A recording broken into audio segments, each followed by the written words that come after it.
today is if you collect material from 1915 or before, are you aware of Fournier facsimiles in your areas? Okay, and this is a really a major issue. This is really a presentation from a very good friend of mine in the French colonial area, Loïc Dufresne de Viril.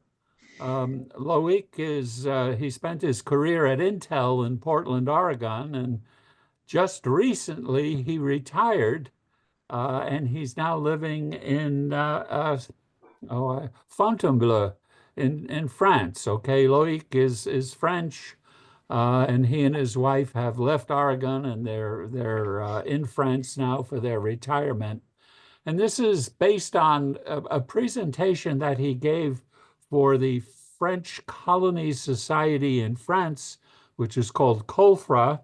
And he also gave it to the Friends and Colonies Philatelic Society in the US, and I'm a member of both. And so what I've done is basically borrowed his slides, but a lot of the material is material that was in my collection, so I can claim a rationale for actually doing this. The focus is going to be the French colonial group type, and you see two examples, one of which is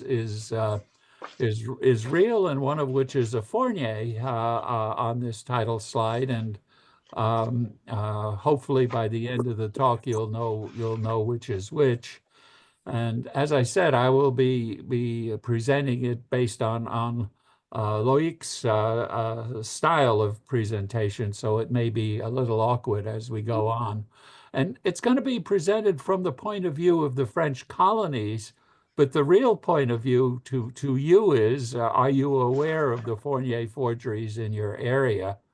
Because this guy was really prolific, and he initially sold facsimiles. Okay, legitimately, this was to fill spaces in people's albums. Loic has nicely summarized his history. So I'm just going to work from his slides on that, and then we'll be jumping around a bit. Fournier was a creator of facsimiles of obsolete stamps, as he called himself, established in Geneva, Switzerland, and he was initially associated with the forger Mercier, who started in business in 1890. Fournier dominated the market for forgeries slash facsimiles. He was selling facsimiles, calling them that. And of course, the problem is they've migrated over into the real philatelic world, and we have to deal with them. His period was 1900 to 1914, and he produced up to 800 sets covering more than 3,500 different stamps from all countries. Okay, so this guy was really prolific in the creation of these facsimiles. He published a sales catalog which had grown from 18 pages in 05 to 64 pages in 1914. And that in itself is an item sought by collectors. He had, it's estimated, 10,000 regular customers, and he had representatives in 23 countries. He also ran a philatelic clinic, employing up to 5 experts capable of retouching and repairing damaged genuine stamps, which counted up to another 2,500 clients, including some world-renowned stamp dealers. The First World War, actually, Fournier died in 1917, and that, of course, put an end to his activities, and his firm was bought up by Hirschberger, who tried to take over the business without success. But the real important thing that happened was the Philatelic Union of Geneva, basically a grouping of high-end, well-established collectors, bought the equipment and stock from Hirschberger in Geneva. They got several boxes containing the balance of forgeries created by Fournier, as well as all of his equipment. The presses and print stocks were handed over in 58 to the Postal Museum in Bern. The other parts of Fournier legacy were destroyed. The key thing is the philatelic group prepared 480 Fournier albums to highlight what Fournier was doing. That's a historic item of actually what he did, and we'll talk about that. Uh, Today's agenda, I'm going to talk about a bit about his business. I'm going to talk about the album of facsimiles, the one that was prepared by the Philatelic Group in Geneva, uh, uh, with a few introductory pages, pages dedicated to the French colonies showing sample stamps, cancellations, and overprints, and pages dedicated to the group type, the French colonial group type. That's what Loic and I have specialized in. My collection is closed, but Loic's is still very, very active. Part three is how these Fournier forgeries or facsimiles still impact the market today. They're being sold on eBay and Delcamp as facsimiles, which is perfectly fine if you agree with the prices, but they also make their way into dealers' stocks and are sold as genuine stamps to this very day. And uh, part four is going to be tips on how to spot the group type, certainly in the French colonial area, and a bit of a bibliography. So that's the outline of things. Here's a Fournier advertisement, okay, which would go out to the members of the philatelic trade. Remember, he was selling facsimiles. He was not technically selling forgeries. He was selling stamps to fill your vacant spaces. He was selling facsimiles of high-end stamps to fill your spaces in your albums. Okay, so if a collector wanted to complete a page in their Schaubeck album with hard to find stamps, all they had to do was contact Fournier. Uh, but then as time went on, unsuspecting collectors were started buying Fournier forgeries on the secondhand market from either unscrupulous or unknowing dealers, and Fournier's stock went down as a result of this, and this brought a lot of forgeries into the regular philatelic market. Here's some of the material that Loic has collected. You get these envelopes that go to travel around the world at the printed matter rate coming from Geneva. The letter at the top left is from Fournier. I have the honor to inform you that since publication of my last price list, I have published a number of novelties which have met with great success. I therefore ask you to send me your want list without any obligation to purchase. I hope that you will take advantage of this advantageous offer to subscribe. And the facsimile booklet at the right is his stock, okay, is what he was selling. This grew as time went on.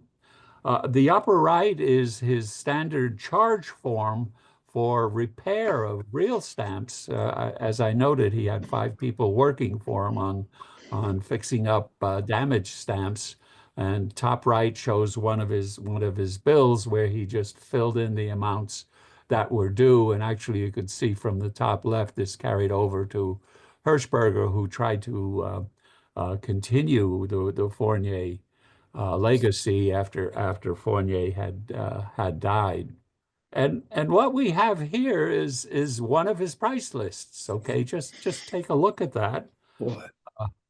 Pre-courant, okay, facsimiles. These are the facsimiles he's going to sell. And just so you can all get a good look at them, I'm going to go back to presentation mode.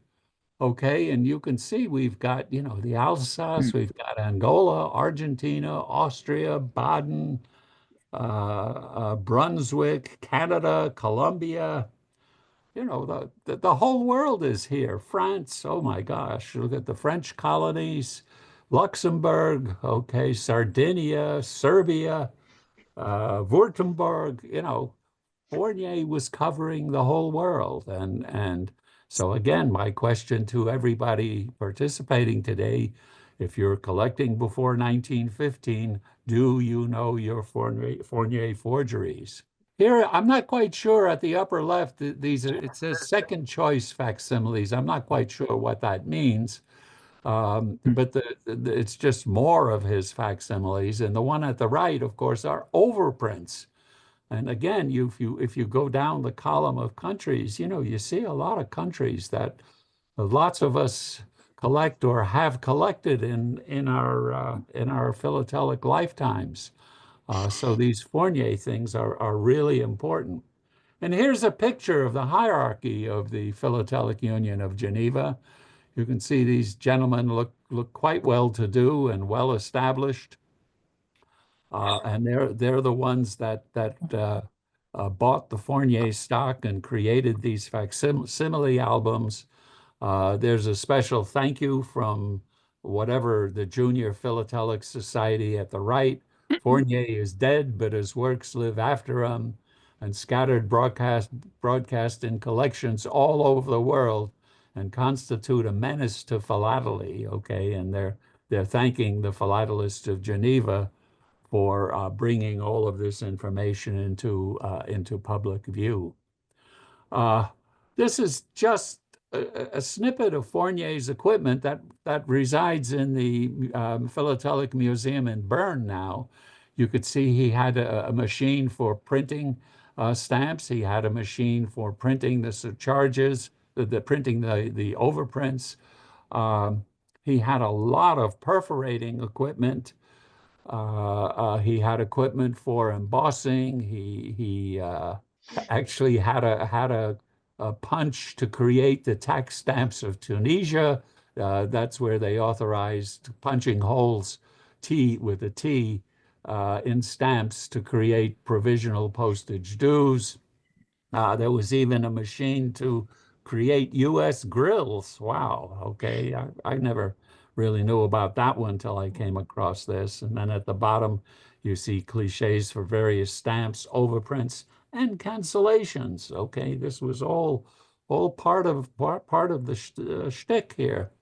Here are some more dies, some more perforating equipment, and here's some uh, the type of perforations he did, all the way from perf 11 to perf 15. Okay, and then he did all the special perfs. I never really collected the special perfs in France. It's quite an interesting area to collect. These are the privately perforated stamps from imperforate stamps. And then you can see there's an example of the U.S. grills at the bottom and the T perf that was used for the Tunisian tax stamp, postage due stamps. So, what did they get? Okay, and this is really a neat thing. They got 400 kilos of stamps. Can you imagine Wow. 400 kilos of stamps? A good part was damaged by humidity and improper storage, so it was burned. Okay. Anyone willing to guess the catalog value of the remaining stock in French francs according to the 1928 Hivert and Tellier catalog? The catalog value of the stamps, were they genuine? Right. Yeah. 3 billion Whoa. francs. Holy gee. 3 billion. Wow. Divide by 25 to get the value in dollars. So the fellows from Geneva, I don't know what sort of staff they put together to create 480 albums, which, as I said, was sold at £5 per album. They had loads of sheets, loads of stamps, pieces, strips, blocks, and these were put into the on the respective pages for the countries. Loads of cancellations, loads of overprints. And I'm going to show you some of those as relate to the French colonies. But remember, Fournier was doing this for the whole world, okay? And maybe your area. Just for the hell of it, I went on Delcamp and to see if I could find a Fournier album that the Geneva crew had prepared. And there is one album of facsimiles, okay, from the Union Philatelique de Genève. Uh, and you can see the asking price is 6,600 euros. Wow. That's really gone up. Uh, I bought the French colonies area, I guess back in the 1970s, for about $100, and that's what I've sold to Loic, and that will appear in this presentation. But if you're interested in an album, you've got to go into the thousands of dollars today to get one if it becomes available. So I'm just going to show you some from the French colonies because that was my area of specialty, and to give you a sense of what Fournier was up to. The first issue of the French colonies was, of course, the Eagles issue. This was 6 stamps, 1 centime to 80 centimes. These were distributed to all the colonies, and the only way you can tell usage is by cancellations. It's a marvelously fascinating area to collect, and I had a lot of fun with Guadeloupe.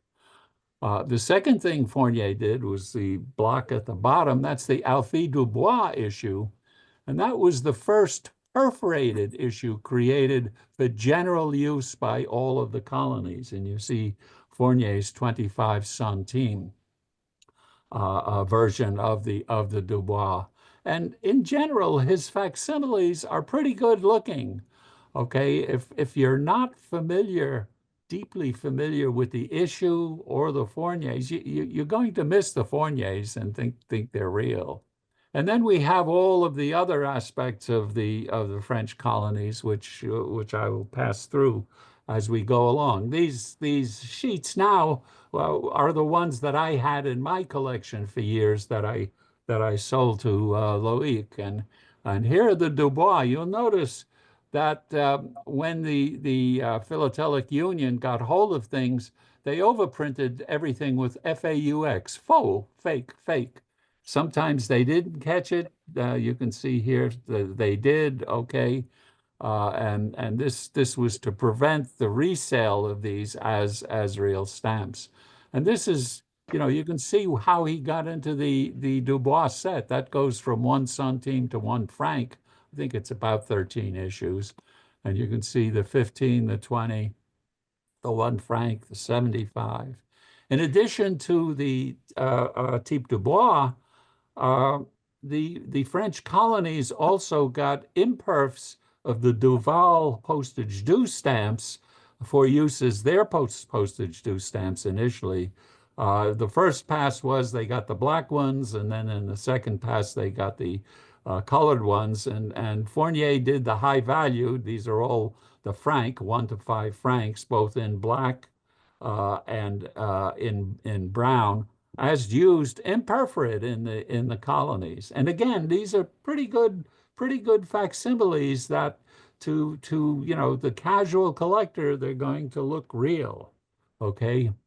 Other things that were prepared, the French Congo Colis Postaux, parcel post issues, the first issues of Diego Suarez. These were, crude, locally prepared. And again, these are reasonably good facsimiles. First stamp of reunion, postage due stamps of reunion. These were all produced locally on the island of Reunion. So you could see the details that Fournier got into. The Gabon early stamps, okay, very, very crude, just set up in a printer's office locally. He got into cancellations. He got into overprints. These are essays that they found these essays in the collection, but they never found any stock. This is the Somali Coast and Obak. Okay, some of these wonderful pictorial issues.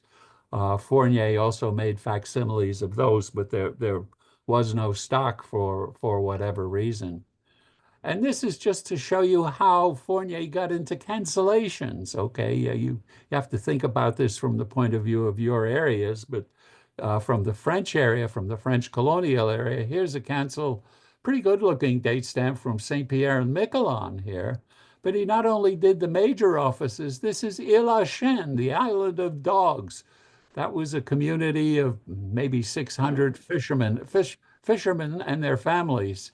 right across from St. Pierre. He got the small places too, and you can see, Obock, Nussey Bay, Tonkin, and Indochina. Okay, the Madagascar, Annam. Okay, again Indochina.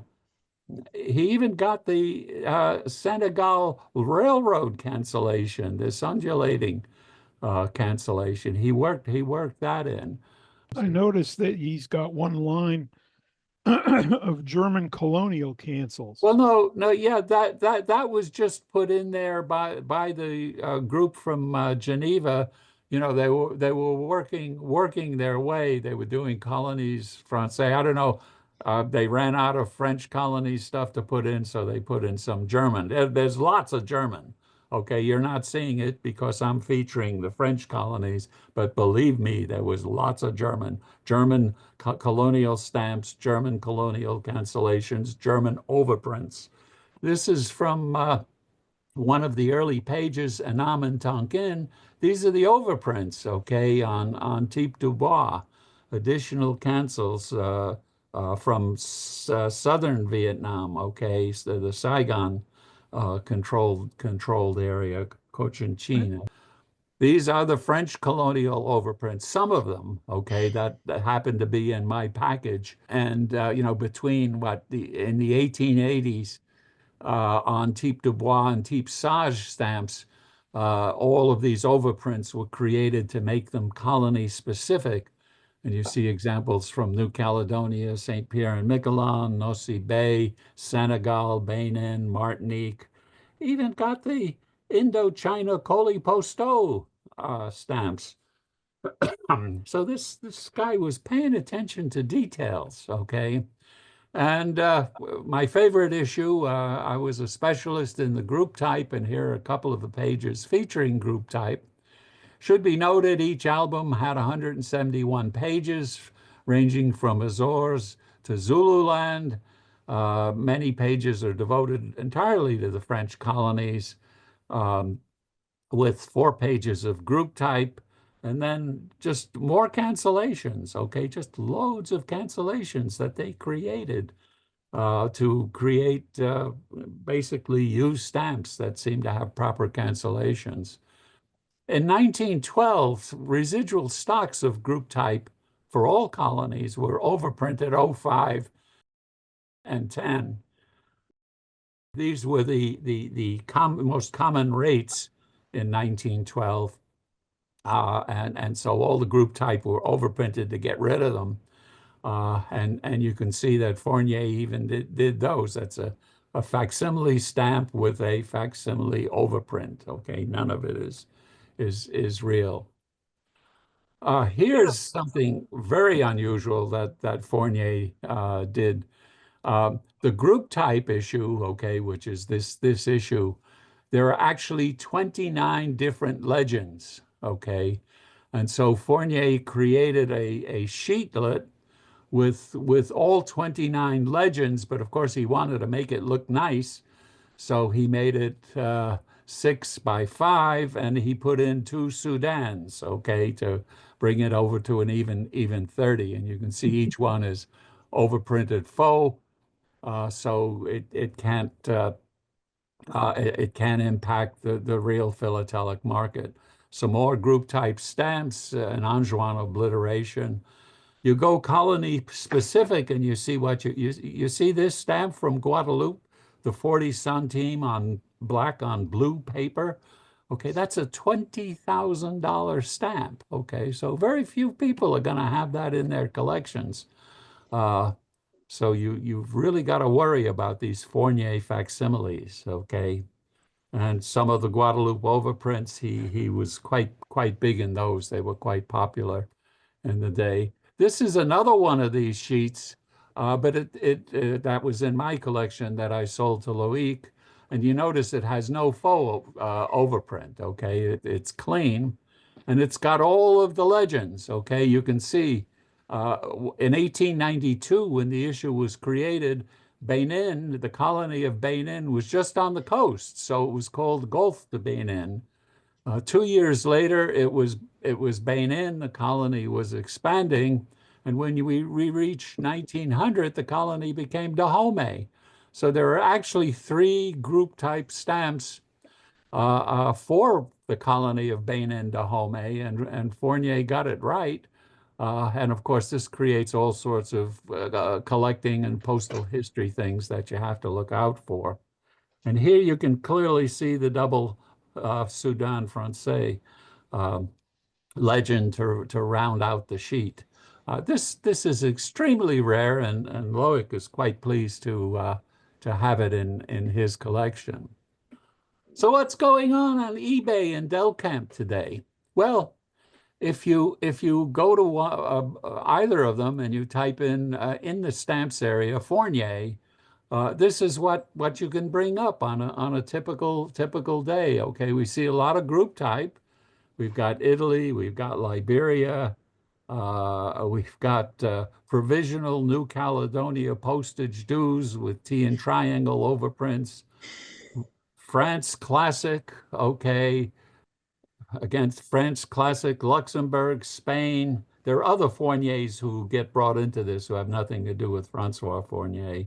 Germany, German states, France. Let's look at this one from St. Pierre and Miquelon. It's got a couple of good things. You can see first off in the legend it's St. Pierre and Miquelon. Okay, it looks like it's canceled.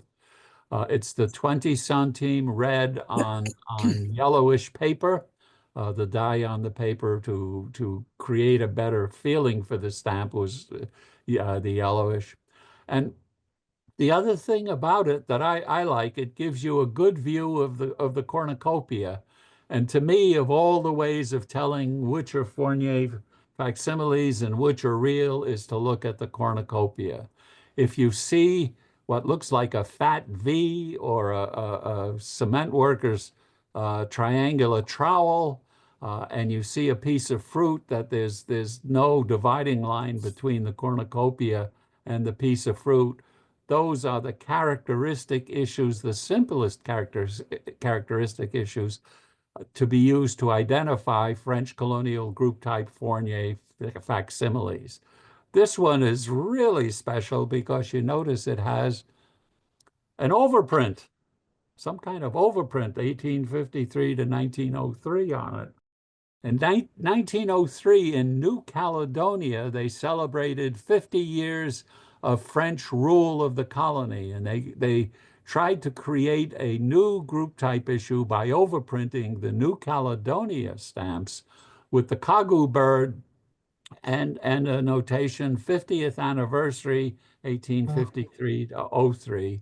And they wanted to make a bundle selling this to the philatelic world. Well, the post office in Paris wouldn't let them do it and said, if you're going to do these overprints, you can only use them locally. So they were done on New Caledonia stamps, but Fournier actually did one on of the New Caledonia overprints on a St. Pierre and Miquelon's facsimile, okay? And look what the guy's charging for it, 334 euros. Holy gee, I don't think he's ever going to sell it. But it's a marvelous fabrication, and this is how I got seriously into the Fournier issue. My local club that I joined in 1968, the Merck Stamp Club. I worked for Merck and Company in Rahway, New Jersey, pharmaceutical company. We bought the collection of a deceased member. Okay, it came in a huge carton, very heavy in U.S. At the bottom of the box was a stack of these 5x5 Fournier overprints from the various colonies. I think it was, I don't know, maybe 150 examples of different values from different colonies. And all of a sudden, we as a stamp club had these Fournier fakes.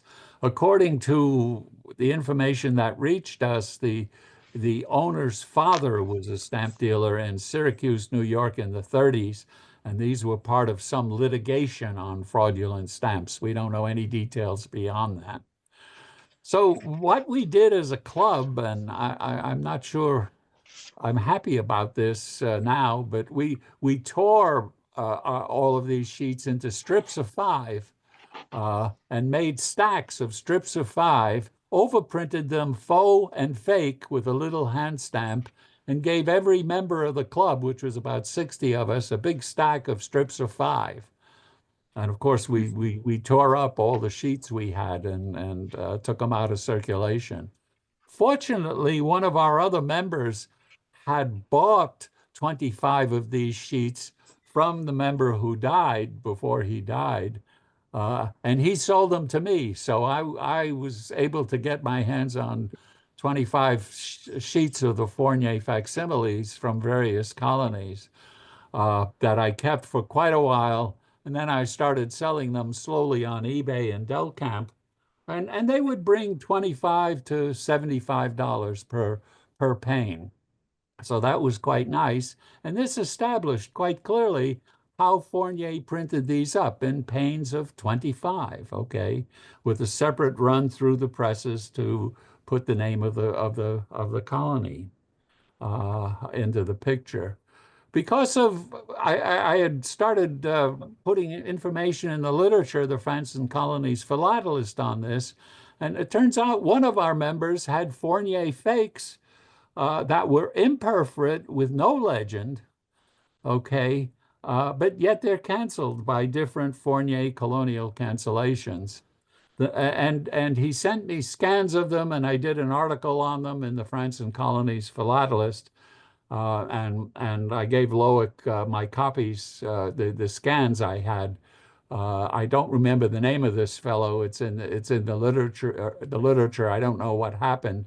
But if you look at these cornucopias, you can see that trowel and the one fruit that has no dividing line. It's very clear in every one.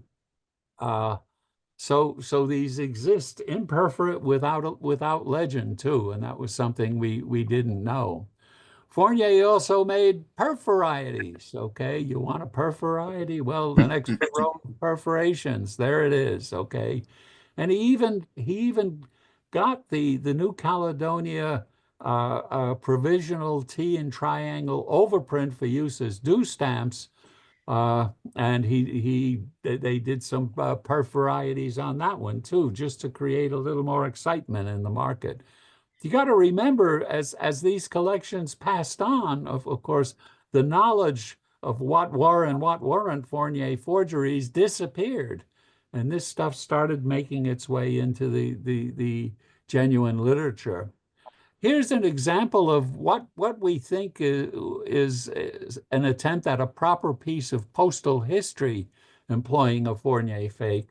This cover, okay, it was seen on Delcamp, starting bid 50 euros. Okay, if you look very carefully at this stamp, you can see the trowel, okay, right here, and you can see the ball right there. This is definitely a forgery. This one is genuine. Okay, and we think the whole thing is a fabrication employing the Fournier facsimile.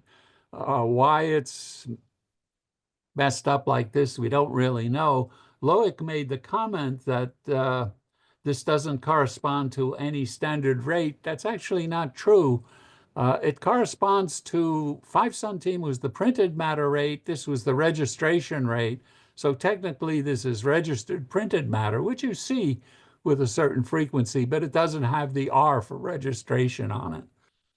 There are use of the forgeries where they don't even get it right. Here's a postcard franked with a 1 franc olive from Diego Suarez, okay? The only problem is the franking for a postcard at these times, this 1890s, early 1900s, was 10 centimes or 5 centimes, not 1 franc. So it's way over franked. It's got a Diego Suarez stamp, but the hospital is the military hospital in St. Claude, and that's in Guadeloupe. Okay, well, there's a problem right there. But the real problem is the date stamp is the 18th of January, 92. The stamps weren't issued until November 1892. Okay, so this is 10 months early according to the date stamp.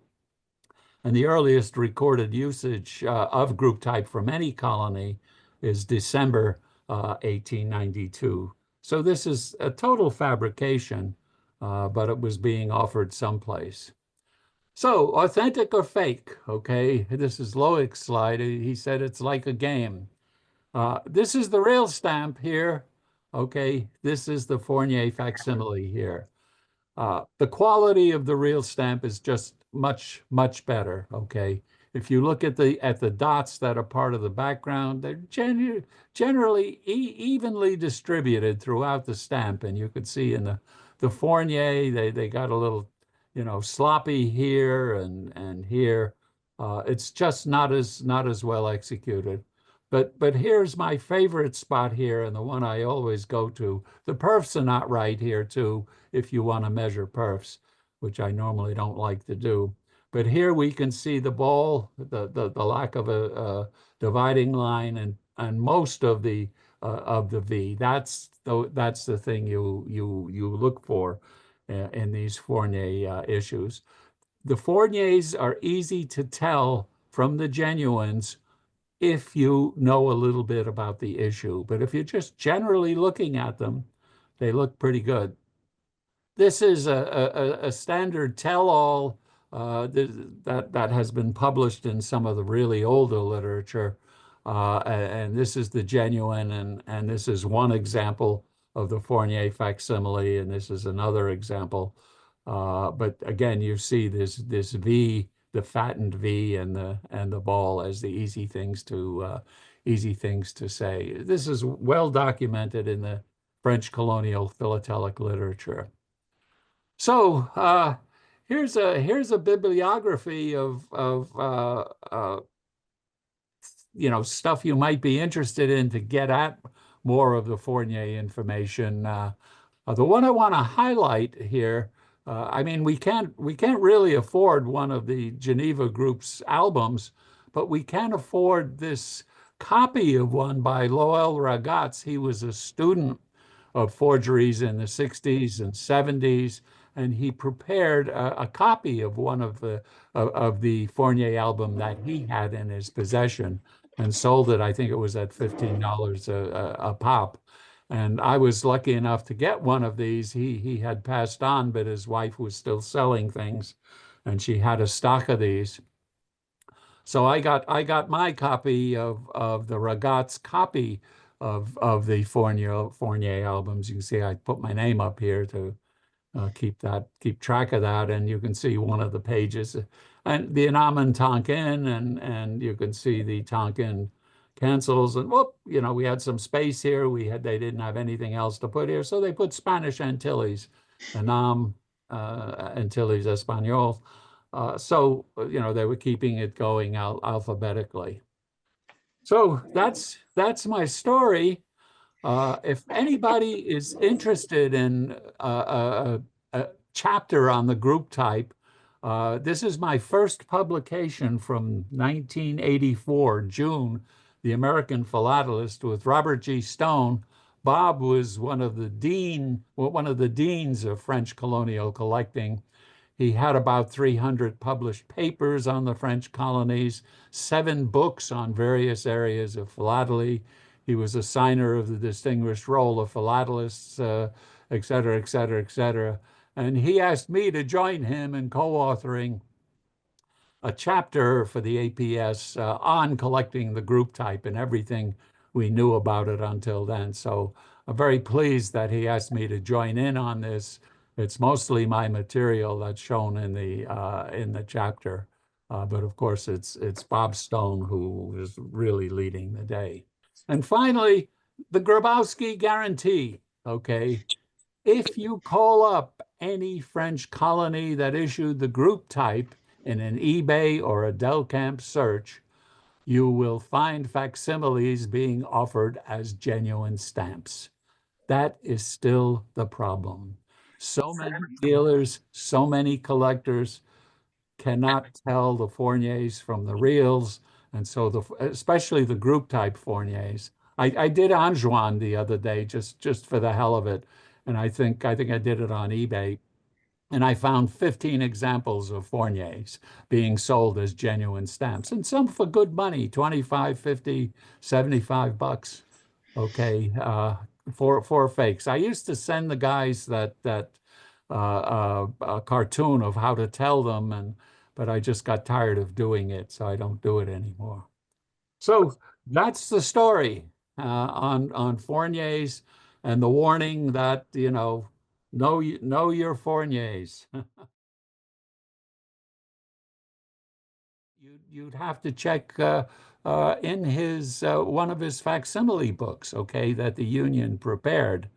I'll mention it now rather than later. If you're in the New York area, the Collectors Club has a copy of one of them. It's in its rare books section. And so you can spend time at the Collectors Club looking through one of these 170 some odd page books of all the Fournier activities. And of course, the APRL has one. And they'll also, it's available in copy form. I think that the group type French for colonies forgeries are especially common. Not all of the Fournier forgeries are that common. In fact, they're highly desirable and in many cases worth as much as the original stamps, You think so? except for the Yeah. more expensive Uh, genuines. Um, my experience is with the Greek ones, of course. Um, Fournier forged the large Hermes heads, the small Hermes heads, um, some overprints, the postage due stamps of the 19th century, and the first Olympics set. He didn't do all of the Olympics, but the higher values of the first 1896 Olympics. And in every case, he did not go to great lengths like Sperati did to fool the experts. no, he wasn't trying at all. Right. In fact, it almost looks as though he made a conscious effort to provide some easy clue. Now, I don't know if that's really um, what he was thinking, but there are telltale marks. Just as with the group type stamps you showed, all the telltale Yeah, marks. yeah. There are The telltale marks of all the Type Greek issues. Tois and the Eagles are the same way. There are just characteristic wrongs Right. that are Yeah. there. Now, the overprint with the word faux, I take it that was not applied by Fournier or by his No, company. that was applied by the group in Geneva. They Yeah, created that, and then for the Merck, I'll call it the Merck Fourniers. I was the one who created the fake faux. And if you right. ever see a group type with fake and faux, I put that on. Yeah, And I of have course, a couple of examples of Fournier forgeries of the large Hermes heads in my collection, and one of them has faux on it, and the other one doesn't.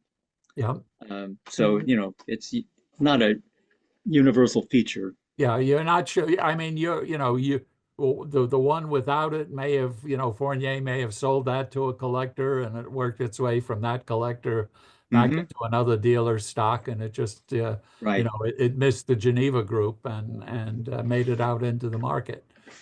Uh, but to the casual observer, it's a pretty good forgery. right. I have a book about the forgeries of 19th century Greek stamps, which talks about not only the Fourniers, but all of the Yes. known types, of which there are many. And one of the major forgers was someone named Alisafi. And according to the book I have, um, some of the plates that Alisafi created were acquired by Fournier and used Oh, by really? him, so that the only way you can tell the difference between an Alisafi forgery and a Fournier forgery is the paper, Hmm. because the printing plate is the same. There was really a big business back then. I guess it's just partly that stamp collecting was so big and people were so eager to fill up their albums Yeah. that providing, the means to fill up your album with stamps that otherwise would be, the genuine ones would be very expensive. It was big business. Now, Fournier also created cancellations, as Oh, you yeah. mentioned, right? Yeah. And with of the known Greek cancellations, every one of them has something wrong with it. At least every one that I've read about in this book, um, so that you can tell, there are misspellings and things. Is that also the case, or are there some dangerous forgeries of the cancellations? No, I haven't heard of any dangerous forgeries uh, with respect to Fournier, but basically what you identify them by the dates.